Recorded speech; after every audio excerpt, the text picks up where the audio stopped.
how we think about remote work, because this is fundamentally about changing our culture and the way we work long term. So I think I'm optimistic about this direction, but I want to make sure that we move forward in a measured way. Now, at the same time, I also want to emphasize that I just think COVID is going to be with us for a while to come. So I think that means that we can't and don't have to figure out every single detail about what the long term is going to look like right now. The reality is that I don't think it's going to be that we wake up one day, on January 1st, and nobody has any more concerns about this. I think that this is going to be something that we're dealing with for some time. And our approach to remote work is that we're going to keep moving forward and learning and improving on this, just like in everything else that we do around the company. So I think that that's the approach that you should expect here. Now, before diving into the research, I want to talk for a bit about why I'm optimistic about remote work and why I think that this has the potential to be very good, both for the community that we serve and us and for the world overall. But first, I want to say why we're not doing this. I mean, the main reasons, we're not doing this because it's just because this is a thing that employees have asked for. We're here to serve the world, right, and to serve our community and to try to unlock as much innovation as possible. So I think it's really important as a North Star for this that the primary goal of this is to make sure that we can do our work better, not just to maximize individuals' flexibility, especially because we just have to take into account that the choices that you as an individual get to make also impact the people around you. So as we build our community and culture, we just need to be thoughtful about all of that. Okay, the reasons why I think that this could be very positive are, one, is it gives us access to a lot of new pools of talent out there. Right now we're doing pretty well, right? Recruiting in mostly a small number of hubs in big cities, but certainly being able to recruit more broadly, especially across the US and Canada to start, is going to open up a lot of new talent that previously wouldn't have considered moving to a big city. And I have some stats on that I'll share in a bit, but I'm very excited about that. It's also going to help us retain some important talent. One of the top reasons that some good people give us when they leave the company is that they're moving to a place where we don't currently have an office and don't support work. And being able to keep those key people at the company is going to be very valuable. In a lot of ways, improved retention is as valuable, if not more, than being able to recruit new people, because the key people that we're retaining are already ramped up on our culture and already have context. In terms of new talent, I think that there's also especially an opportunity to improve the diversity that we have at the company. When you limit hiring to people who either live in a small number of big cities or are willing to move there, that cuts out a lot of people, right, who live in different communities, have different backgrounds, may have different perspectives on things. And I think that this is one of the things that could potentially be very valuable. I'm also very excited about the potential to spread economic opportunity around the country more, and over the long term, potentially even around the world more, although we're not starting globally too fast. Right now, I think it's somewhat of an unfortunate and unsustainable setup that for people to have a lot of these jobs, they have to move to a small number of big cities. And that's both unfortunate because in some ways the cities are very crowded and the quality of life has struggles as cities try to scale. But I also just think that I would want us to live in a country where people can have access to opportunity no matter where they choose to live. And I think that enabling more remote work is going to be very positive on that front towards creating more broad-based economic prosperity and hopefully a more sustainable kind of social and political climate as well, if opportunity can be shared more broadly as well. I'm also very, very optimistic about the environmental impact of less commute and less travel. Some of you might have seen the stats that came out over the last few days that apparently some measures of global emissions are down 17% during the COVID period. Now, I don't know that that's going to stick around long term, but certainly, where I think that it's a benefit for everyone if we're not sitting in traffic, emitting carbon dioxide and into the atmosphere, and basically causing a bunch of long-term issues there. And I just think the reality, as we've talked about a lot in the past, is that here in 2020, it's a lot easier to move bits around than atoms. So I'd rather our employees and people be teleporting around using video chat or over time virtual reality and augmented reality than sitting in traffic and basically polluting the environment.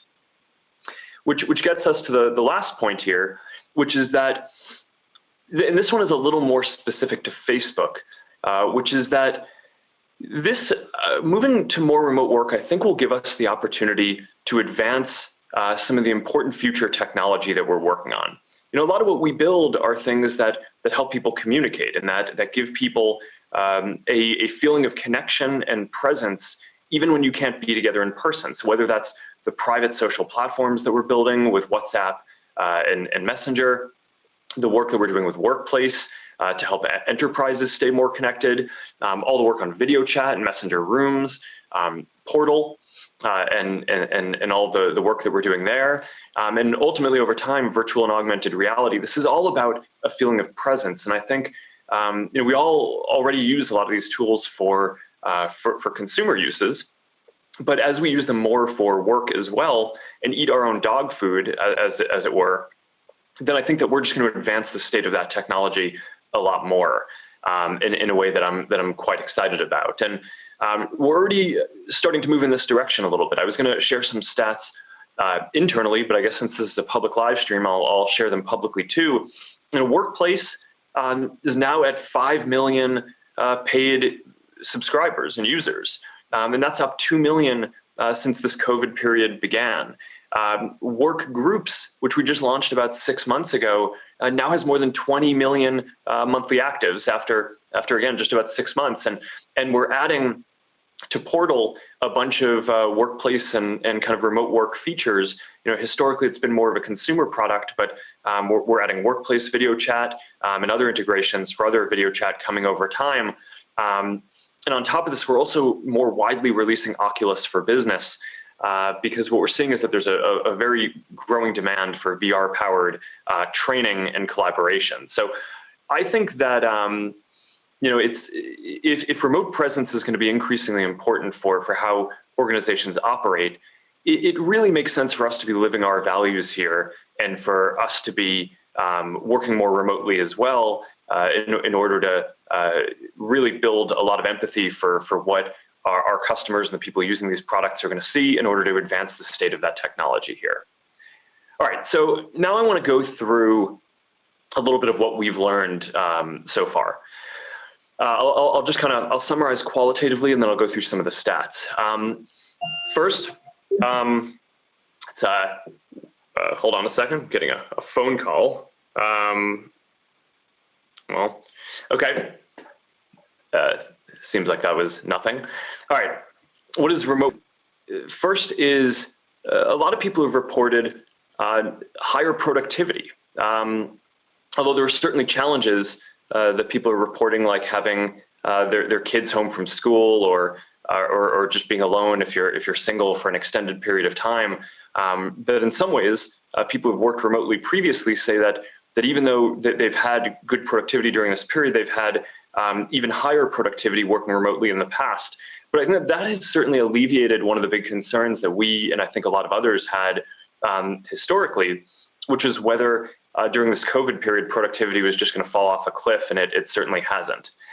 Now, that said, one of the other things that people say is that while individual productivity, the majority of people say that individual productivity is at least as high, if not higher than it was before, people do report a lower feeling of alignment. So that's less ability to build social bonds and connections, to build culture.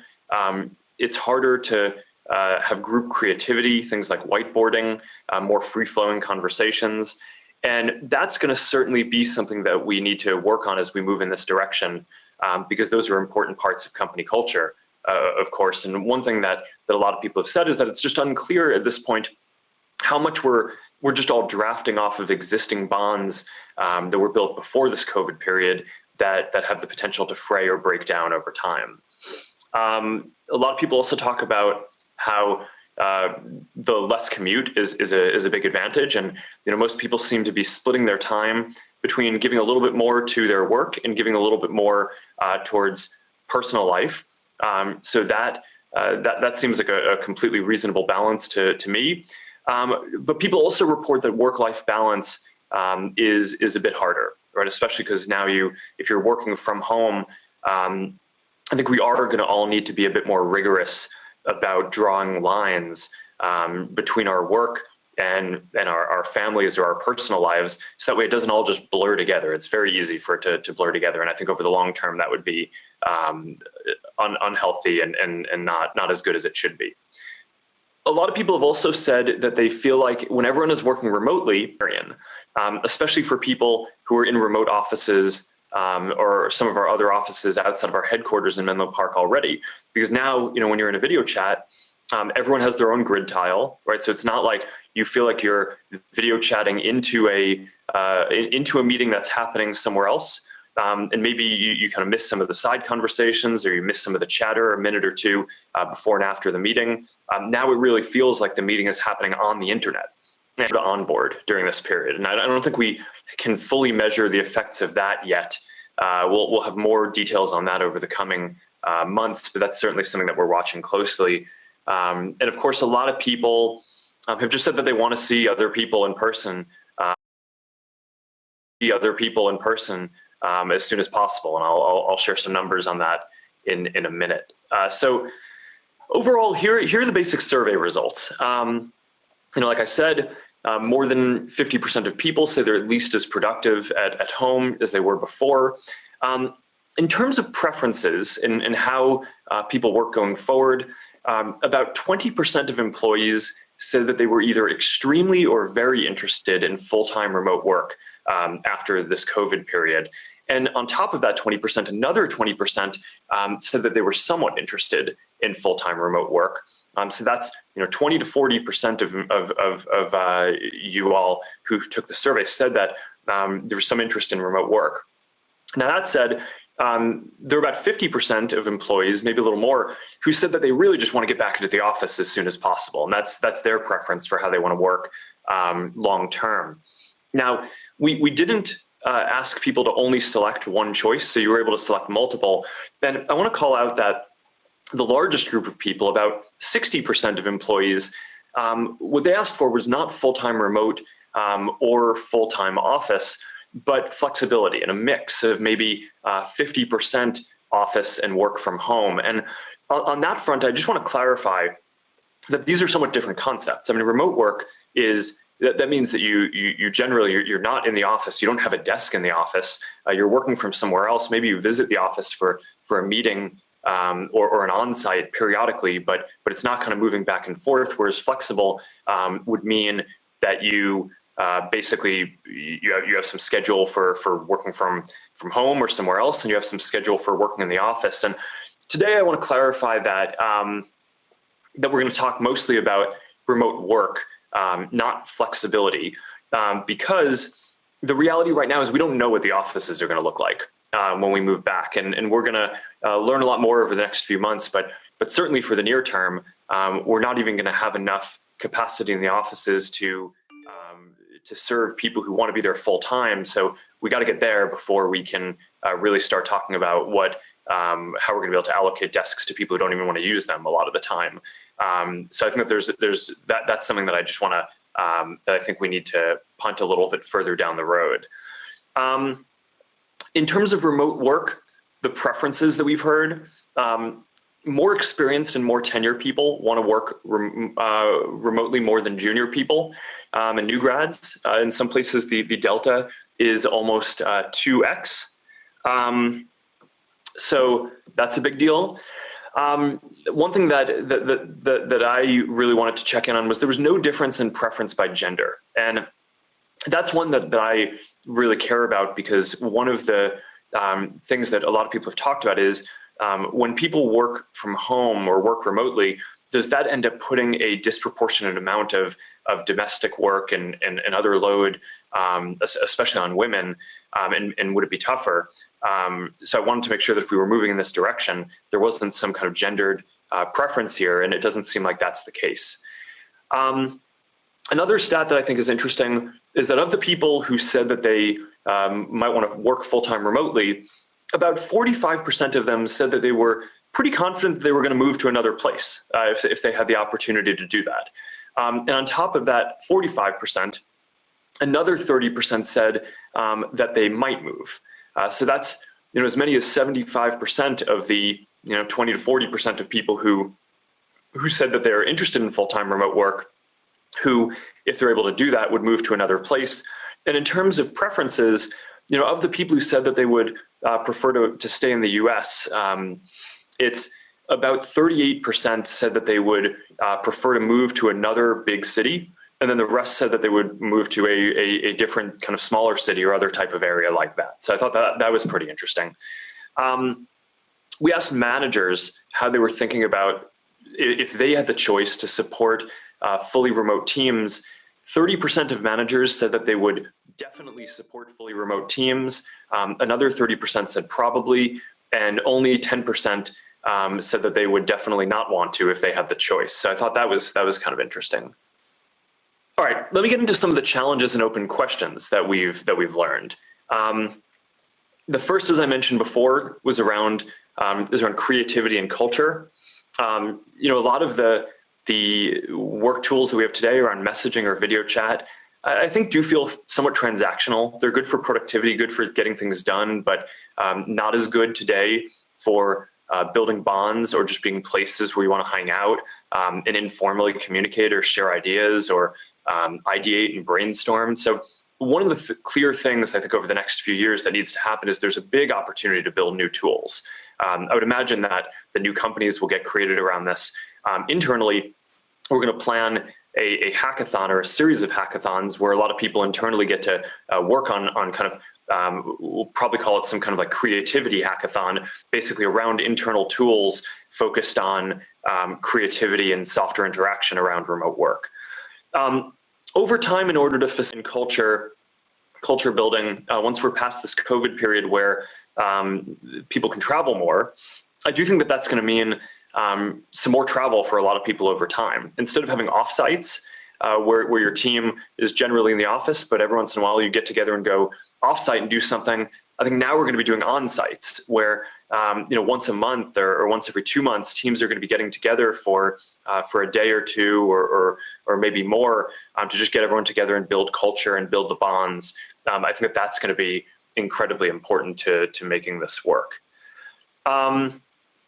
One of the themes that we've heard is that all remote work may be easier than hybrid office remote work. And that's something that we don't know how that's going to work exactly yet, because of course during this COVID period, it's been almost entirely remote work. But some of the challenges that I'm very sensitive to as we move towards in the future this model that's more of a hybrid is we need to make sure that there are equal opportunities for career advancement for people who are choosing to work remotely.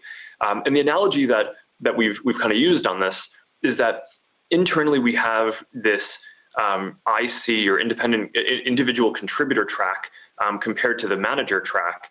And at a lot of companies, it's the case that if you're ambitious, you kind of feel like you need to become a manager. But we've worked really hard at Facebook to make sure that that this IC or individual contributor track can be a really great way to grow your career. And if you're an ambitious person, have more and more, that's kind of how we need to think about remote work too. It's not that you're going to be able to do everything exactly the same being in an office versus being remote, but we need to make sure that there are really good career tracks and equal opportunities for advancement and career growth for remote folks, especially in that hybrid environment. we also just need to make sure that the work environment is one where people who are remote don't feel like they're missing context, which is going to mean some things like new norms around video chats. I mean, I mentioned before, the value of having everyone have one grid tile, being egalitarian. I think the question is, what does that start to look like once more people are back in offices? Is that an opportunity for product innovation where we can just automatically on the product side render people who are in a room together separately, or is that more of a cultural norm around how we use the tools? It'll probably be some combination, but that's a thing that we're going to need to work through and figure out. One of the big open questions is that we don't know what the offices are going to look like. So we know that we're going to learn a lot more over the year based on how COVID evolves and how this period evolves. We are committed to keeping our offices and making them great too. And I also want to just say that I know that shifting to more remote work is going to have some impact on our neighbors and the communities that we live in as well. So we're committed to our neighbors and to being thoughtful about this impact and how we manage it as well. I mentioned diversity and inclusion before. I'm optimistic about this. I think that especially expanding remote hiring, but also some of the work that we can do on retention will give us a bigger opportunity to attract and retain great diverse talent at the company. But there's one risk that I want to make sure that we're very careful about, which is that if we view remote work as an opportunity to engage more underrepresented folks, and if underrepresented folks end up being kind of disproportionately represented in remote work, then if remote work ends up being harder, especially in the early phases before we really dial this in, I want to make sure we're not creating any kind of disparity in how people can perform based on that. So that means that once we start going in this direction, we need to be very thoughtful and careful about the diversity and inclusion programs and really just ramping up and making sure the opportunities for remote workers grow quickly. So that way there isn't any inequity there. Another big issue is training for especially new college grads, but other folks who just have less experience and are earlier in their career. I think we know that new grads just need more training. It's if nothing else, they're learning how to work in a company for the first time in their careers after an academic setting. And at this point, it's unclear if this can or should be done remotely over the long term. One of the things that I think has been interesting from the research that we've done and talking to people who have been at companies that have been remote is that most remote first companies don't tend to hire a lot of new college grads, but we do, right? We hire thousands of new college grads. It's an important part of our culture. So we're going to start in a very measured way there, requiring that kind of training to happen in our offices, and then kind of figuring out what remote work would look like for those folks as they progress in their careers. Another open question that I just want to be upfront about is I want to call out adverse selection is a concern that a bunch of people have raised. There's a concern in some places that there are ambitious people who may not think that working remotely is the best way to advance their career. So I think we need to change that lens. I am optimistic that this will change between COVID and some of the advances in technology around remote presence, whether that's video chat, or eventually things like virtual and augmented reality, and also generational change. I think younger folks probably have different attitudes on this. But I do think I want to call this out as an area where I think we need to be intentional about crafting good career ladders, so that way we can attract the most ambitious people and we don't create any kind of adverse selection dynamic. I want to call out, in terms of open questions, cost savings. It's really unknown what the economics of this are going to look like or how much this is going to cost. And one thing that I want to be clear about is that I don't think that this should be done primarily for cost savings. That's certainly not why we're doing it, although I think it's possible that if this is done efficiently, it may be possible to save some capital. That I don't think should be the primary reason why this is done. In terms of the costs of this, one of the things that's been a little surprising to me in talking to other remote companies is that a lot of people feel like this hasn't generally been a big cost savings compared to what they expected, and that the cost of supporting remote workers has generally offset the real estate and other costs of supporting people in the office. But there are just different costs here. Remote workers need different benefits in some cases, including things like more tooling to make their offices work at home. If you're going to be video chatting in all day, then you probably need more stuff than just a good computer. You need to make sure that your internet connection is really dialed in, good lighting, good audio, everything like that. So that's one example. And we also find that remote workers may need to travel a bit more, not daily commute, but may need to do kind of more on-sites and things like that in order to stay connected with their teams, and the cost of that can add up. But on the other hand, I do think that there are opportunities, that there are potential savings from having potentially over the long term less real estate. Although in the near term we're not going to be using less real estate if we're only at 25% density for our existing offices. And then there are also things like sense in the offices, because we're trying to make it easy for people who work in the offices to not have to take half an hour to leave our campus and go somewhere else to get food. I just think that that's somewhat less relevant for people who are working at home, because they can presumably just go to their kitchen and have some food there. So I think people will need different benefits depending on where they are. And of course, there's also the different cost of living and cost of labor in different places. And one other unknown on cost is that we don't know if moving to more remote work is going to mean that we will need different numbers of people to do the same work. It's possible if productivity ends up being somewhat less, or if more people are needed to support remote workers, that we may just end up having more people, even if we are able to make it so that each individual person has a little fewer expenses associated with them. So I think the big point here is that we just don't know. This is an open question that I think we're all going to learn a lot on, and I'm optimistic that there will be some opportunity here, but it's not known. Okay, so with that all said, let's go to some of the more specific policies and things and principles for how we want to start rolling this out. And I want to start off by talking about remote recruiting. So the first priority, as I said here, is going to be unlocking remote hiring. Now, many of us are going to have to be remote for a while. So again, I think that there's no reason to constrain our hiring to people who just live nearby an office that they might not be able to use for a while anyway. So the first thing we're going to do is unlock remote hiring for experienced employees, especially engineers. So that means on the engineering band, that would be level 5 plus, and we're going to be starting in US and Canada.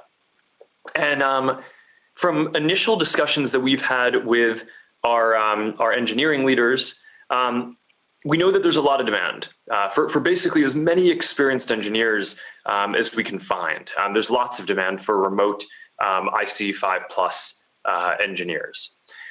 For new grads and less experienced hires, we're not going to be hiring remote for now for a few reasons.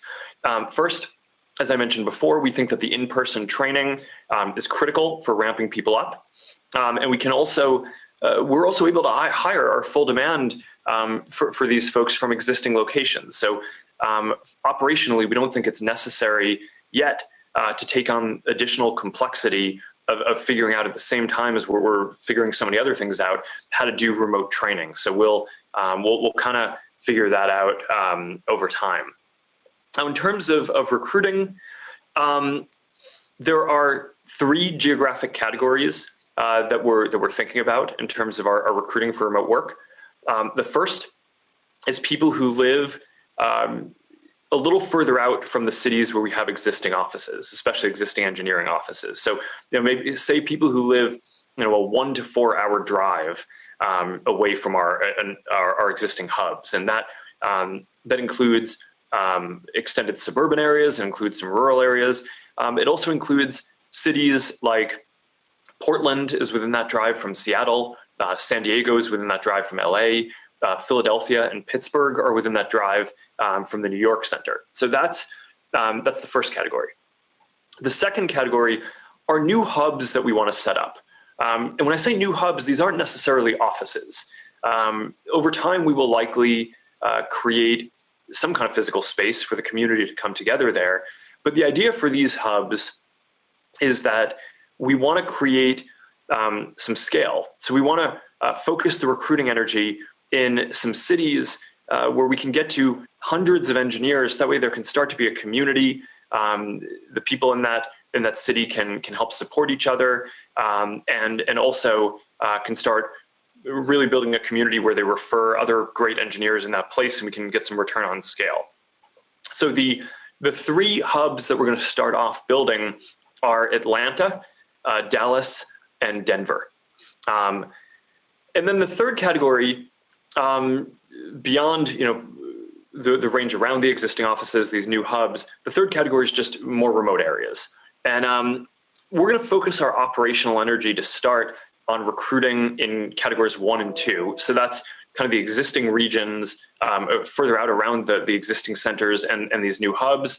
But of course, for category 3, for more remote areas, if you know a great senior engineer anywhere, you know the drill. Please refer them. We're basically we want to hire, and we can basically we have demand to and work for basically as many great experienced engineers as we can hire.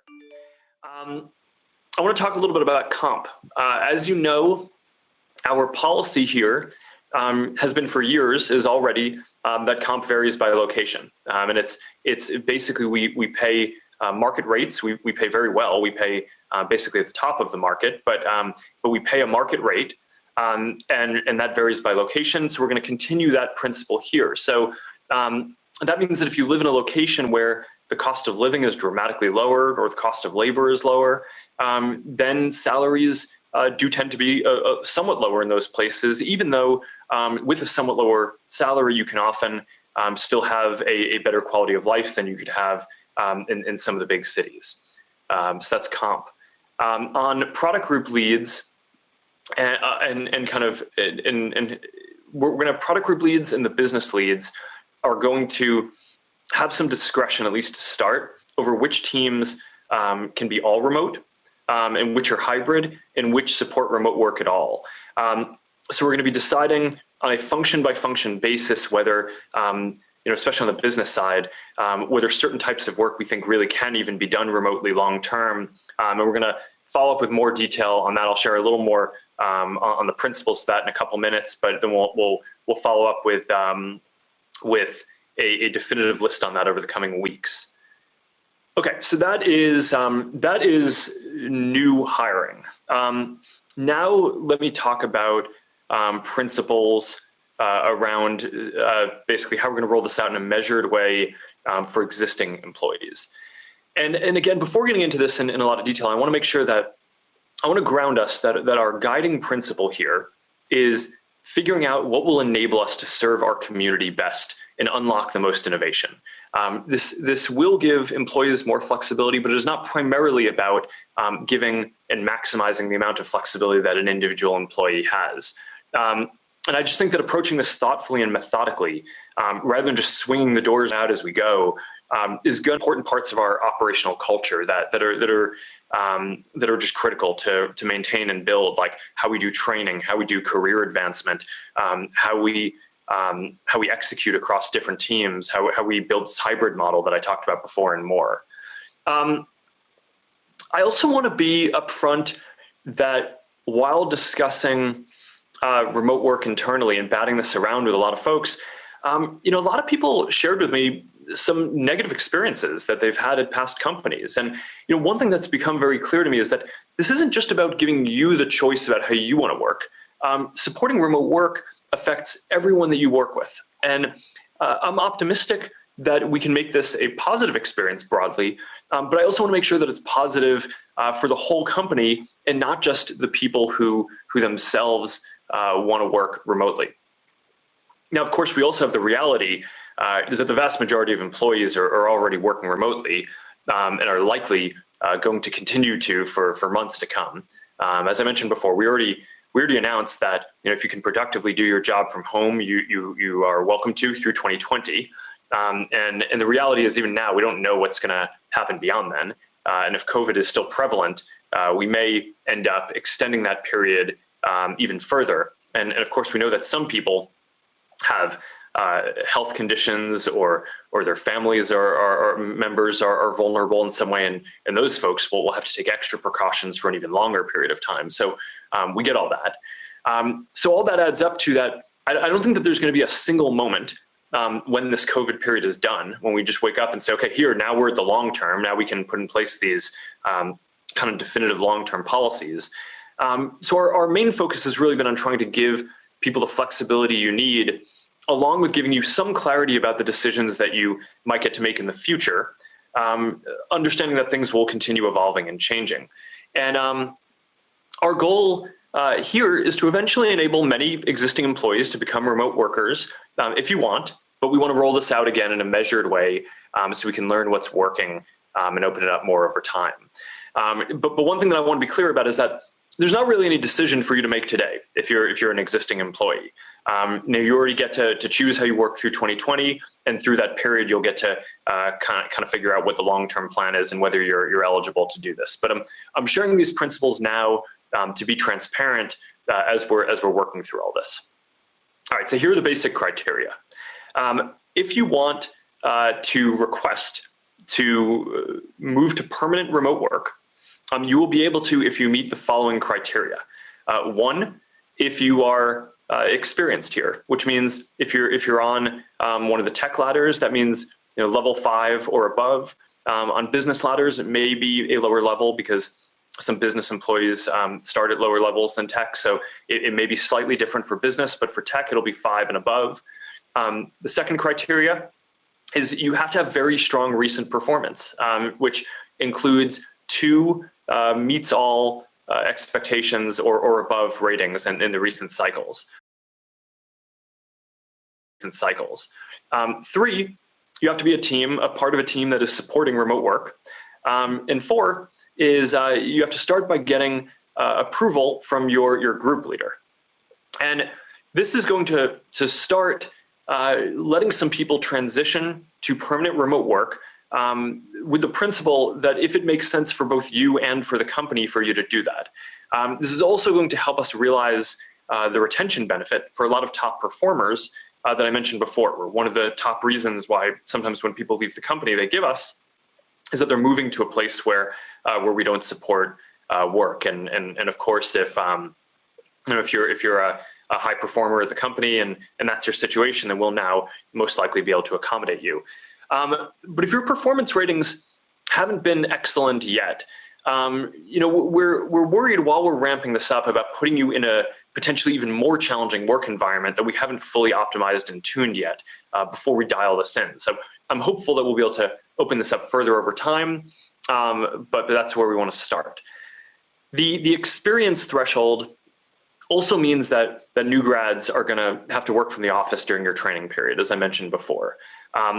Although I do want to recognize, and I am excited, that we have thousands of interns joining us this summer, and just, I think some might be starting already and certainly over the next few weeks. And I know that you're joining remotely, and I have to say, this probably isn't what you thought your internship was going to be, but our philosophy has always been that we take interns and we throw them in the deep end and have you work on real problems. So that's certainly going to be the case here, and here you have the kind of the special task of helping us learn a lot about what remote training will look like for students and new grads to figure out what will be possible going forward.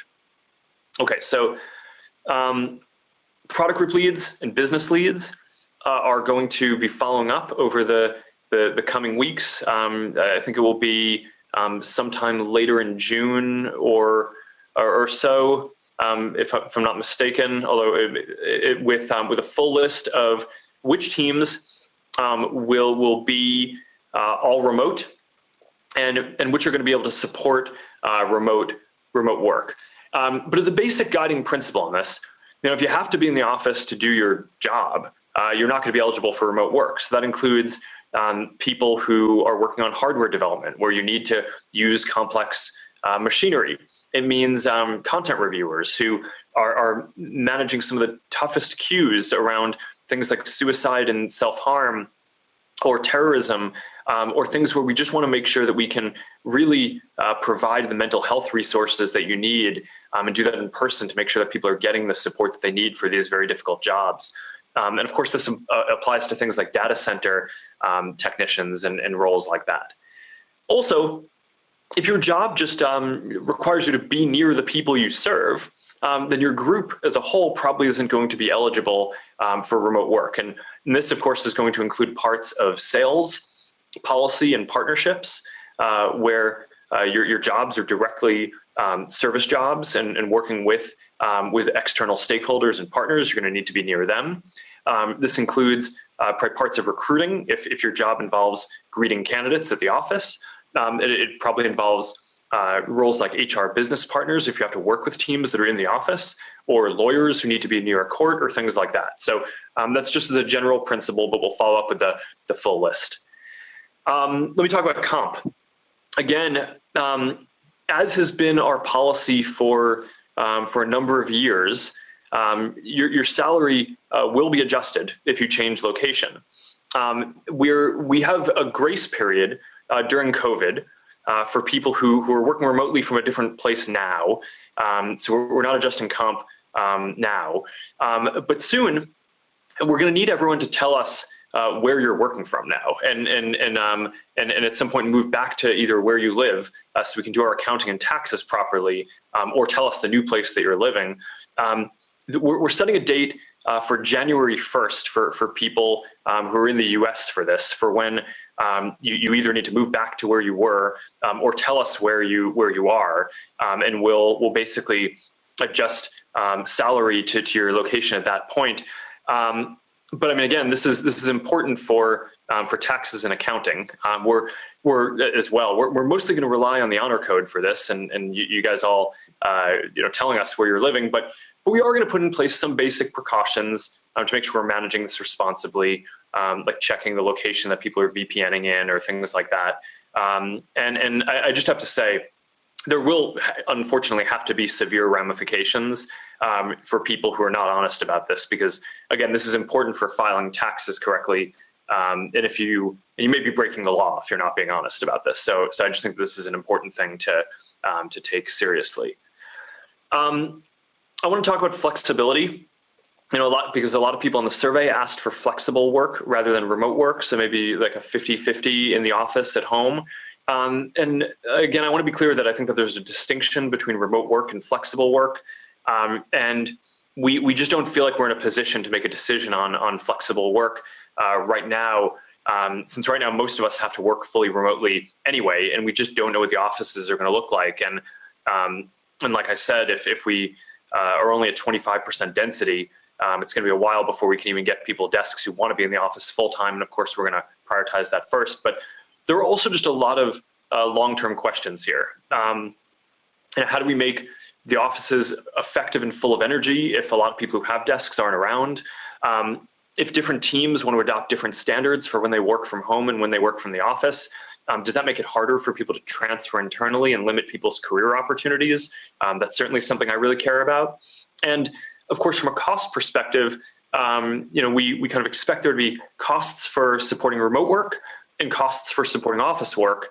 So I think one of the economic questions is whether there's going to be a way to enable flexibility without incurring both sets of those costs. And again, we're not supporting remote work primarily for cost savings, but I just want to be real that we are in the middle of a major economic recession. So I'm not exactly looking to add billions of dollars to our budget by kind of supporting multiple modes and the costs that are associated with them for at the same time either. So, all right, so we're going to keep learning, and we will keep providing additional guidance and clarity over the coming months. Now, I'm sure some of you wish that we could provide full clarity to you today on whether you will be able to do this.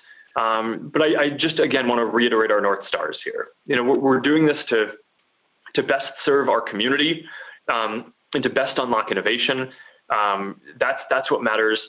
We of course care about giving people flexibility and the freedom to work how they want, but the goal here isn't primarily to maximize your choice. It's to do our work the best that we can.